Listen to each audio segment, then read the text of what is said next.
In the aftermath of last week's attack on Canada's Parliament, MPs put on a united front. But a proposal from Prime Minister Stephen Harper is proving divisive. Our laws and police powers need to be strengthened in the area of surveillance, detention and arrest. They need to be much strengthened. And I assure you, Mr. Speaker, that work, which is already underway, will be expedited. The Prime Minister's Conservative Party has long fought for increased powers of surveillance and arrest for the security services, but until now they've made only small gains.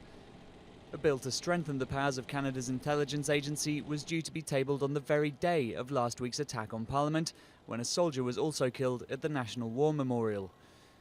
The government has now proposed new powers for the country's intelligence agency, with last week's attacks expected to make passage through Parliament more likely.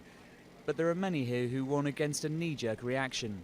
There are many cases of countries overreacting to tragic events by expanding the powers of security services and diminishing civil liberties. Many Canadians would think that we of course need to ensure the security of the country and our political institutions, but that we should not be rushing ahead with any rash diminution of civil liberties.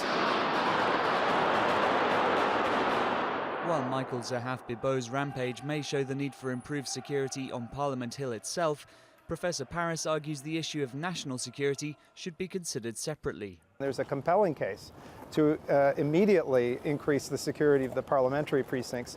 The power of the security services, that needs to be part of a much longer debate. We need to think about the implications of changing the balance between security and civil liberties in this country.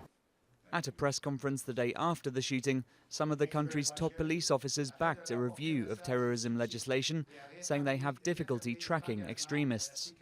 Individuals are being radicalized, and I think there's an opportunity to review those existing laws that are on the books, to provide us the tools within its constitution that allows us better monitoring mechanisms.